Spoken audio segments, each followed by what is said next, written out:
Eles pensam, sim, encontrei um alienígena. Na verdade, você achou algo de outro mundo ou dimensão, mas não são alienígenas como imagina.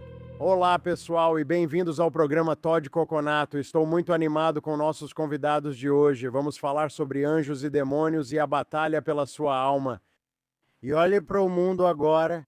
Nunca houve um tempo em que o mal estivesse tão escancarado na nossa cara, seja nos filmes, na TV ou no que está acontecendo com esses arquivos de Epstein. Estamos vendo tudo isso surgir. Tem um convidado incrível, seu amigo Fred Price. Bem-vindo à transmissão, meu amigo. É bom estar com você. Que livro? Angels and Demons in the Battle for Your Soul. Como você chegou a esse tema?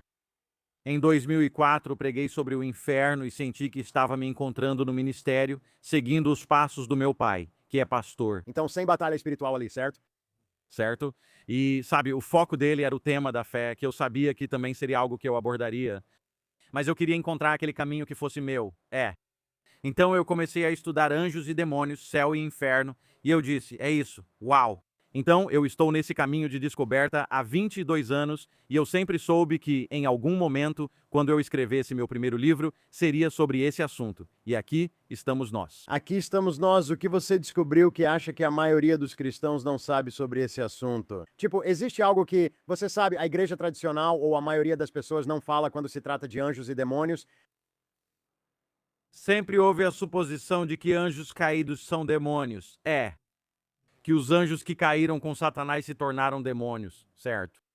Absolutamente não. Demônios são outra criatura, outro tipo ou classe de criatura espiritual. Malignos, claro, mas eles têm uma origem totalmente diferente.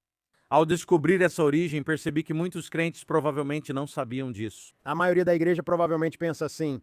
E assim existem muitas crenças comuns até mesmo sobre o céu e o inferno.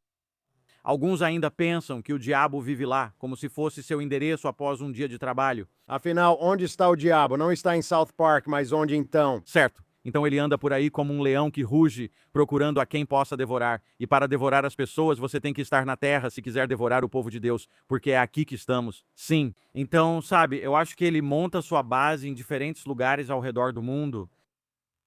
Mas quero dizer, ele está aqui e também tem acesso ao terceiro céu onde Deus está para acusar os irmãos? Sim. Mas seu domínio seria o segundo céu. Então ele não é onipresente e não pode estar em todos os lugares ao mesmo tempo. Eu sempre achei que ele se concentrava talvez em Israel ou Hollywood, áreas de grande desprezo. Quando a Bíblia diz que não lutamos contra carne e sangue, mas contra fortalezas e principados, vejo que há muita confusão quando se trata do que é um principado. Como pregador, vou de um território a outro e o ambiente espiritual muda muito. Acho seu ensinamento importante, mas poderia explicar o que isso significa? Bem, o que é interessante sobre essa palavra que você usou e até mesmo os outros termos que aparecem junto com principados, se você notar palavras como governantes, autoridades, Domínio. Eles são diferentes? eles são todos diferentes. Então, eles são todas classes diferentes de criaturas celestiais, certo? E eu vou além ainda. Eles não são anjos, certo? Anjos são anjos, certo? Querubins são querubins, sim. Serafins são serafins. Tronos são tronos. Potestades são potestades, mas todos eles são criaturas celestiais, certo? Todos eles formam a hierarquia celestial e têm funções diferentes. A maioria dos encontros que as pessoas têm é com anjos, certo? Se você olhar para algumas das classificações históricas que estudiosos bíblicos fazem, como a dos arcanjos, normalmente os anjos estão no nível mais baixo das suas hierarquias. Querubins e serafins são criaturas de alta classificação. Os serafins ficam acima do trono de Deus e os querubins abaixo. Então, essa é uma das coisas que eu acredito que os cristãos não têm plena consciência. Eles simplesmente acham que tudo o que não é humano ou terrestre é um anjo, certo? Sim, existem anjos e outras criaturas também. Anjos têm asas? A Bíblia não nos diz. Querubins têm asas? Serafins têm asas? Novamente, os demônios são anjos caídos? Não, não são. Eles são os espíritos desencarnados dos gigantes de Gênesis 6, de 1 a 4. Isso é tão fundamental porque eu realmente acredito, como você disse, que a maior parte da igreja sente que existe uma história em que muitos demônios basicamente caíram quando Lúcifer caiu e eles se tornaram os demônios. Eles eram anjos, caíram e seguiram Lúcifer. Você disse que não foi assim. Não é esse o caso. De onde vem essa história? É que porque a Bíblia é tão silenciosa sobre tantas coisas. Tipo, a Bíblia não nos dá a origem dos demônios. Mas se você parar para pensar, eles simplesmente aparecem no ministério terreno de Jesus. Na verdade, eles só são mencionados 4 vezes no Antigo Testamento, certo? A palavra demônios sempre aparece ligada a uma imagem falsa de divindade. Mas onde você vê o comportamento dos demônios? Mateus, Marcos e Lucas. Sim, e você percebe que eles precisam ser expulsos. Sim. Eles têm corpos próprios, diferentemente dos demônios, que não têm corpos e por isso precisam possuir outros. Anjos podem assumir forma humana e não precisam ser expulsos como os demônios. Assim, alguns hospedaram anjos sem saber. Eles são os primeiros transformadores. Podem entrar neste reino e virar humanos, mas demônios não. Demônios precisam possuir um corpo, uma casa. Essa informação é importante. Como pastor, vejo muitos cristãos que se sentem libertos, mas semanas depois dizem: estou com outro demônio, sempre aflitos. O que você diria a eles? Muitas pessoas são assim, já vi gente com medo de demônios. Então acho importante conhecer os níveis de ataques demoníacos, sabe? A opressão, obsessão e possessão, correto? Eu acredito firmemente que existe um outro nível além da possessão. Posso ser visto como charlatão, mas acredito que há um nível chamado integração, que eleva a possessão a outro patamar. No fim, conhecer a diferença entre esses níveis de ataques demoníacos ajudaria os fiéis a entender com o que lidam. Sim. De modo geral, não acredito que um fiel possa ser possuído. Concordo com você. O Espírito Santo habita em nós. Tenho uma teoria. Se você extinguir o espírito, ele não some, mas fica inativo em você. Isso pode abrir caminho para um demônio entrar. Eu não sei se um demônio iria querer entrar sabendo que o Espírito Santo está presente, porque eles têm um medo total do Espírito Santo. É difícil afirmar que um crente seja possuído, mas ele pode ser oprimido ou obsediado. A opressão pode ser intensa às vezes, especialmente quando estamos perto de um avanço ou, como agora, prestes a comprar um novo prédio. E de repente é como se, sabe, o inferno desabasse. O inferno desaba. O que você diria com seu estudo sobre isso por tantos anos? Quais são algumas coisas que o crente deve fazer quando está sob forte ataque? Nunca devemos abrir mão da nossa confissão. Nossa confissão de fé é tão vital e tão fundamental. A Bíblia afirma que morte e vida estão no poder da língua. O que isso significa? Bem, a palavra língua ou poder nessa escritura no hebraico literalmente significa mão ou aperto. A morte e a vida estão sob o domínio da minha língua. Sabemos o que Tiago 3 fala sobre isso. Ela é contra todos os membros. Ela pode literalmente causar um incêndio florestal.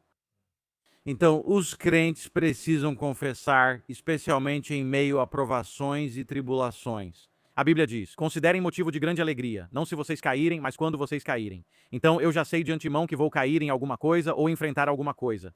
Eu não sei o que é e não sei quando vai acontecer, mas sei que vai acontecer, por isso devo estar sempre armado, já preparado de antemão para qualquer ataque que venha.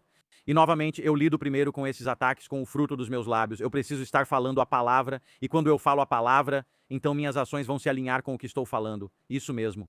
A fé é muito importante para Deus. Quão importante ela é? Bem, vejamos. Sem fé é impossível agradá-lo. Você não pode agradá-lo. Então, eu acho, e a Bíblia diz em Romanos 8:8, que aqueles que estão na carne não podem agradar a Deus. Então, isso me mostra que quando estou na carne, não estou na fé. Quando estou na fé, não estou na carne. Então você precisa morrer para a carne diariamente. Tem que fazer isso. Você precisa. Quero dizer, como você disse, é diário. E você precisa renovar sua mente diariamente de acordo com a palavra de Deus. Eu gostaria que pudéssemos renovar nossa mente uma vez e estar prontos para a vida toda. Importante. Mas você tem que fazer isso diariamente. Essa é o tormento da mente. A mente é um dos principais alvos do inimigo. Com certeza. Com certeza, muitas pessoas estão atormentadas. Vou mudar de assunto rapidamente para chegar nisso. Muita gente está falando sobre divulgação. Existe essa grande narrativa onde, você sabe, Obama estava outro dia em um podcast dizendo que alienígenas são reais. Certo, você estudou alienígenas. Digo demônios e anjos. E você o que acha? Qual a sua opinião? Acredito que alienígenas sejam criaturas celestiais. Os encontros aconteceram porque as pessoas realmente experimentaram ou viram algo. Eles entraram em contato com algo ou algo entrou em contato com eles. Essas experiências são reais. Eu acho que, em muitos casos, tanto para descrentes quanto para crentes que não são instruídos, eles pensam: eu realmente encontrei um alienígena. Bem, você encontrou algo de outro mundo ou até de outro plano ou dimensão, mas não são alienígenas como imagina. Em 1 Coríntios 15, Paulo diz que há 2 corpos. Ele afirma que há corpo espiritual e natural, além de corpos celestiais e terrestres. Então você e eu, nós somos terrestres. Somos espíritos humanos alojados em carne para a terra firme, para este terreno aqui na terra. Sim, mas criaturas celestiais são de outro mundo e são interdimensionais. Interdimensionais, como a escada de Jacó, vindos de outra dimensão. Com certeza. Você conhece o filme Stargate? Então, Stargates ou portais era o que Nimrod construía. Era sobre isso a Torre de Babel. O tema era tecnologia avançada. Disseram que construiriam uma torre que alcançaria o céu. Mas como chegariam ao céu?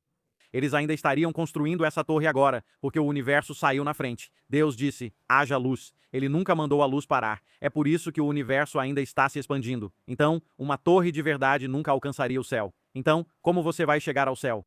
Você vai ter que rasgar ou causar uma ruptura no tecido do espaço e do tempo. Então, portais. É isso, e eu acredito que existem portais nas escrituras. A Bíblia relata que Deus falou com Jó do meio de um redemoinho. Acredito que redemoinhos são portais presentes em toda a escritura. Uau, isso é profundo.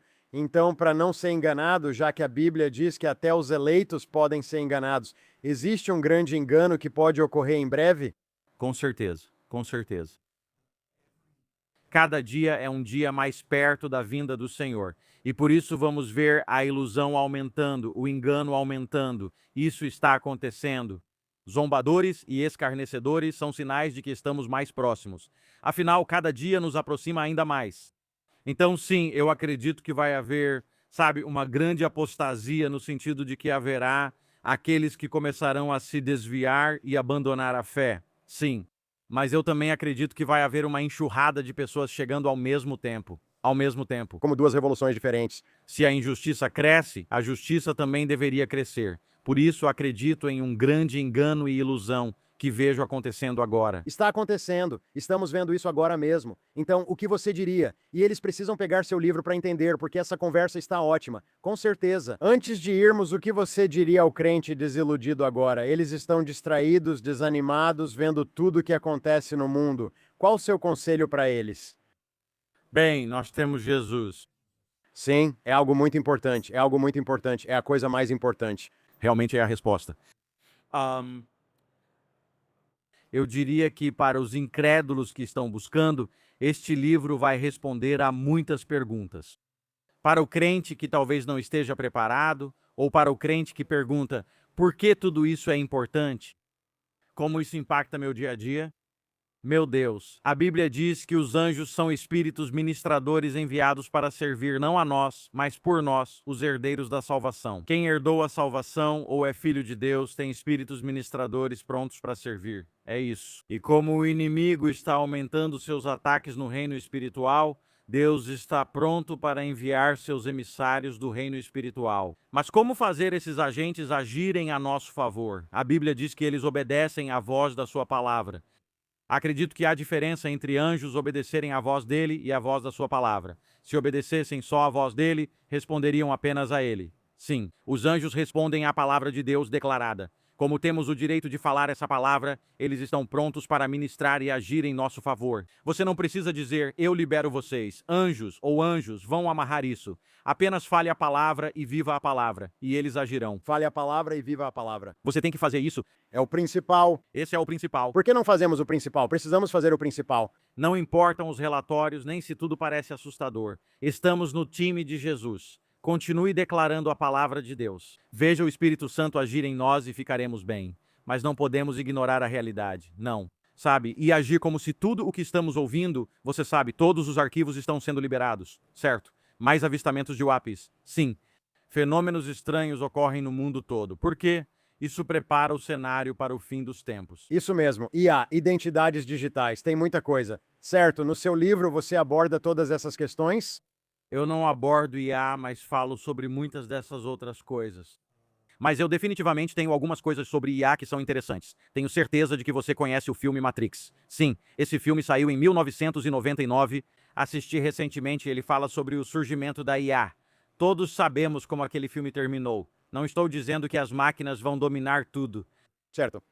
Mas se isso acontecesse, eu não ficaria surpreso, tipo, nada vai me pegar desprevenido. E é aí que os crentes precisam estar. Não precisamos ser pegos de surpresa. Sim, certo. Não precisamos. Se estivermos assistindo a um podcast ou ao noticiário em horário nobre e de repente ouvirmos uma reportagem dizendo que alienígenas invadiram, não devemos ficar tipo, meu Deus, não acredito que isso é real mesmo. Já deveríamos saber antes que isso aconteceria. Sim. Você terá ótimos insights lendo este livro.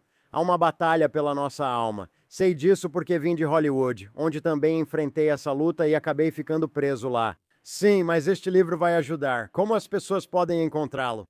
Bem, está chegando em breve. Então, assim que for lançado, quero dizer, você poderá encontrá-lo onde os livros são vendidos. Ok? Estou muito animado com isso, seja com uma cópia física ou digital, o que for melhor. Quero te trazer de volta para tratar de assuntos que não abordamos hoje. Sim, com certeza. Agradeço. Anjos e Demônios e a Batalha pela Alma. Senhor Fred Price Jr., muito obrigado por participar. Agradeço. Sim, senhor.